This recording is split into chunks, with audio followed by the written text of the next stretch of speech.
Selamat siang, Mas. Selamat siang, Mas. Oke, jadi gimana perjalanannya untuk datang kemari? Ini cukup lumayan lama lah, karena caranya yang 15 kilo setengah jam. Terus tadi di bawah berarti ada terguling kan. Oh, banyak dikaliku di sini. Ya. Tapi alhamdulillah sampai di sini ya. Alhamdulillah sampai di sini. Di sebelum itu saya izin memperkenalkan diri. Saya Abdan, bisa dipanggil Mas Abdan, Pak Abdan, Kak Abdan, terserah bebas Mas ini. Kalau boleh tahu Mas, ini benar dengan Mas Tafa? Iya, saya dengan Mas Tafa. Saya panggil Mas Tafa aja ya. Jadi kesini apakah mau ada konseling atau gimana, atau mau cerita, Mas? Sini saya mau cerita tentang teman saya. Dan dia entah kenapa dia berbeda lah dari awal kita nongkrong itu kan. Makin kesini dia tidak istilahnya ngaji ini tidak menghargai teman. Sini saya mau cerita tentang itu. Ini sebelum itu, ini teman sekolah atau teman di rumah atau Kebetulan saya lagi kuliah. Jadi yang akan saya ceritakan ini teman kuliah saya sendiri. teman kuliah. Ini teman dekat ya atau sahabat gitu ya? Kayak circle lah gitu. Tapi hanya anaknya aja ya. Tidak, menurut saya tidak menghargai teman-teman lain. Karena semua saling mengerti lah. Jadi temannya begini, dia mengerti. Itu kalau saya ya, menurut saya etika berteman kayak gitu, tidak memaksakan kehendaknya untuk kesenangannya sendiri. Ya, jadi gini Mas Tafa, di sesi ini saya ingin menggunakan teknik ekspresi writing. Ya, kalau yang belum tahu itu adalah suatu metode yang menggunakan aktivitas menulis ya. Jadi nanti Mas Tafa untuk menulis ya, untuk mengekspresikan diri dari pikiran serta perasaan terdalam, terutama terkait pengalaman traumatis atau emosi yang sulit diungkapkan secara lisan. Artinya ini nanti sesi konselingnya ini kita menggunakan menulis. Jadi nanti dari saya ini akan mengasihkan atau memberikan kepada Mas Tafa selembar kertas dan pulpennya juga. Nanti Mas Tafa menulis tentang terkait temannya Mas Tafa tadi ya, yang tidak menghargai dan yang lain itu, ataupun ada tambahan silahkan diluapkan di kertas tersebut ya. Jadi tidak usah sungkan kepada saya juga, los aja ya Mas ya, karena saya menjamin untuk rahasianya ini juga, karena dari konselor juga ada asas rahasia. Jadi los ya, ceritakan saja, jangan sungkan. Ini saya ada sebuah kertas, silahkan ditulis ya, unek-uneknya Mas Tafa atau permasalahan semua Mas Tafa silahkan tulis. Saya berikan waktu sekitar 15 menit atau sekitar 20 menitan lah, itu terserah Mas Tafa. Nanti kalau sudah nanti bilang saja. Jadi sebelum itu, apakah Mas Tafa nyaman jikalau saya di sini atau keluar? Kalau boleh Masnya keluar lebih fokus. Oke, lebih fokus, karena kan biasanya kan agak malu ya kalau terus ya. Jadi nanti setelah Mas nulis, nanti tinggal bilang saja nanti ke saya, sudah Pak, sudah Mas itu ya. Baik, silakan nulis, saya kasih 20 menit, sekitar 15 menit ya. Oke, silakan.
Maka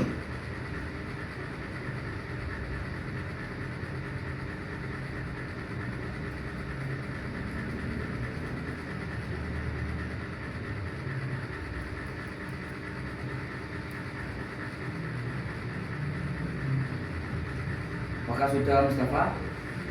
Sudah Mas Abdan.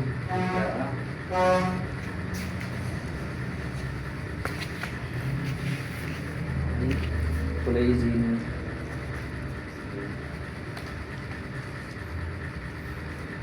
saya simpan dulu ya ini ya. Iya Mas Abdan. Oh, panjang sekali Mas ya. Lumayan cukup sakit sih Mbak. Jadi untuk dari kertas ini, apakah Mas Dafa sudah meluapkan semua di kertas ini? Menurut saya sudah cukup sudah menceritakan lah.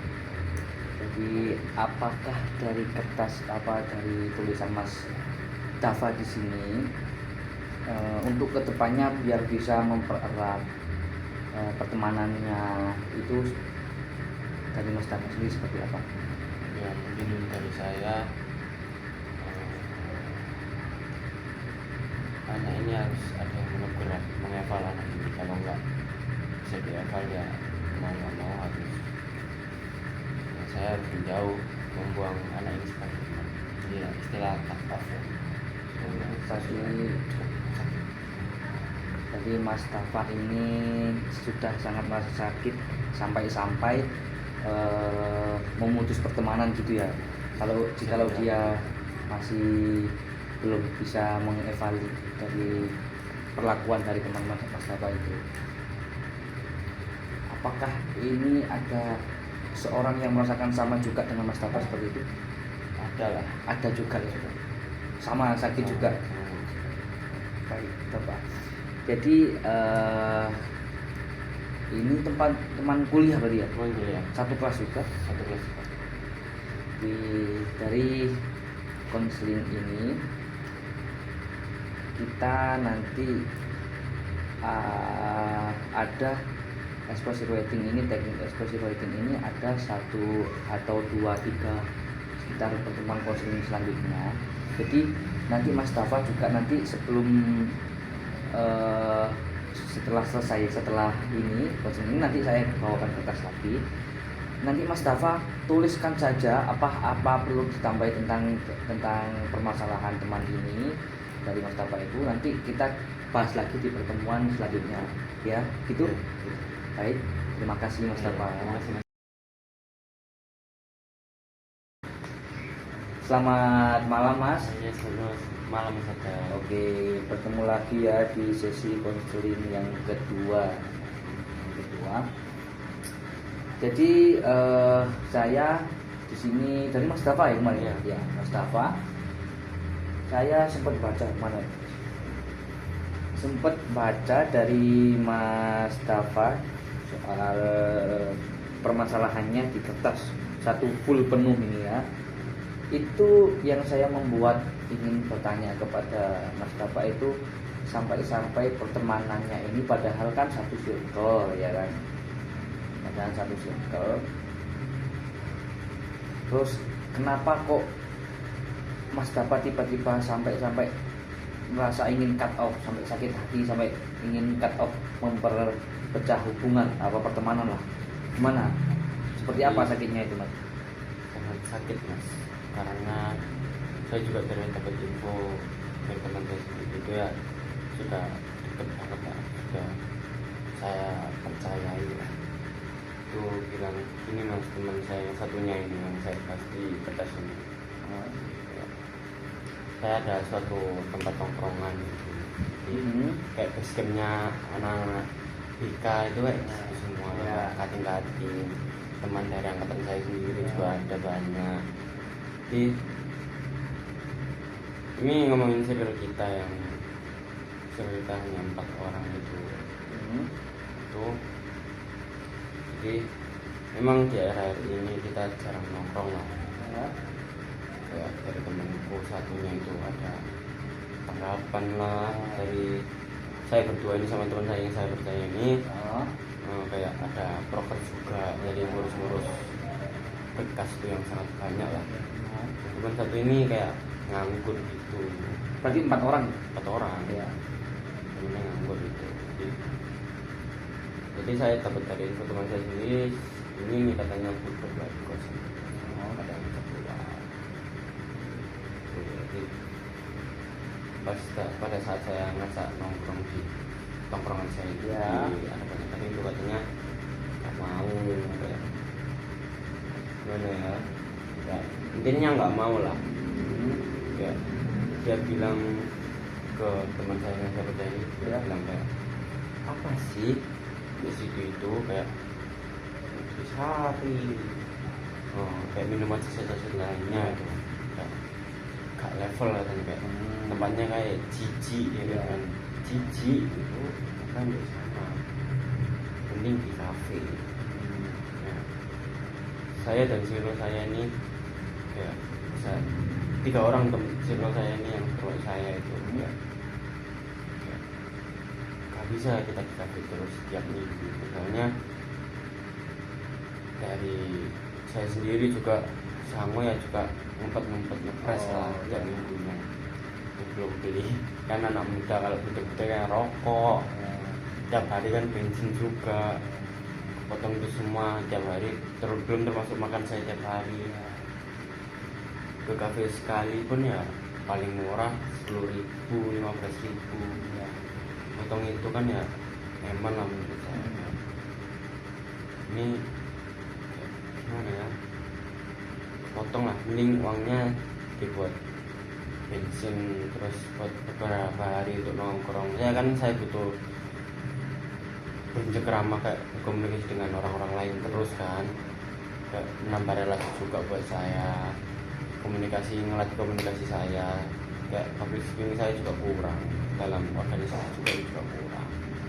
Jadi dengan perkataan teman saya seperti itu, saya cukup sakit, maksud kecewa dengan kenapa kayak di warung pun ya gak ada bedanya, kayak di kafe juga ya ada yang bubuk-bubukan, kayak saset-sasetan juga ada. Mungkin dia nggak tahu aja ya, mungkin bubuknya lagi kayak tidak terkenal, kayak murah, kayak Intisari kan satu saset 500 kan. Sama menurut saya, kalau kena diabetes ya diabetes Iya. tinggi, diabetes juga bilangnya itu tinggi. Tapi saya juga di warung juga ngontrol minuman saset juga, kayak saya sekali nongkrong ya biar aja itu ya, soalnya saya lagi ngontrol kesehatan saya juga ya, tetap ada porsinya lah. Kalau lagi pengen ya nggak apa-apa, tetap dikontrol. Jadi cukup kecewa lah dengan respon dia selama ini. Dari awal mungkin dia fan-fan aja, main sini kok memaksakan teman-temannya untuk nongkrong.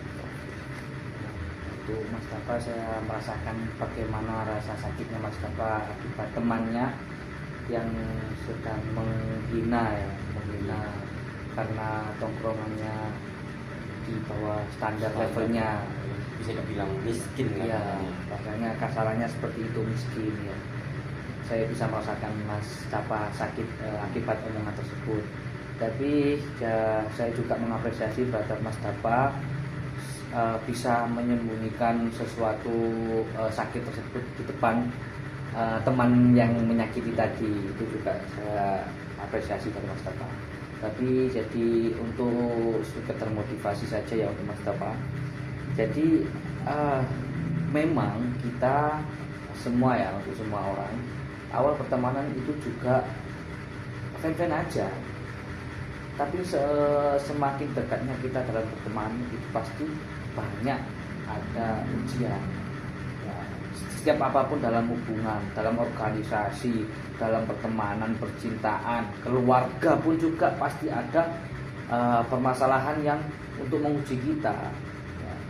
Jadi keputusan dari Mas Dapa tadi, cut off itu juga itu keputusan Mas Dapa sendiri, terserah Mas Dapa. Tapi itu juga alangkah baiknya dari kita sendiri untuk memberikan suatu kesempatan gitu Mas Dapa, untuk kesempatan misal mungkin dari penjauhan dari Mas Dapa ini buat dia berubah, atau mungkin oke kita deket-deketin aja lah nanti biar kita bisa tahu apakah dia sudah berubah apa belum. Jadi ya, banyak untuk cara mendekati lagi lah.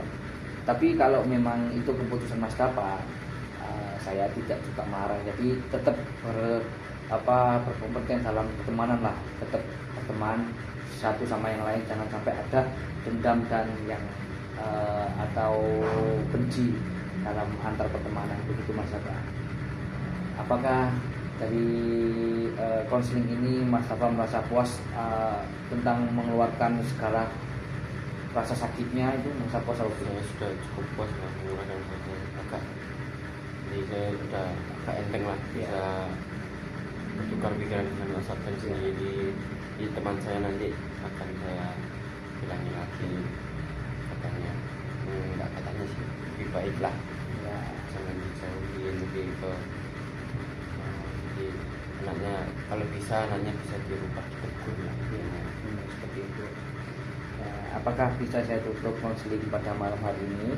Boleh. Apakah ada masalah lain atau mau cerita lagi? Sudah cukup ya. Oke, baik, terima kasih ya Mas. Terima kasih.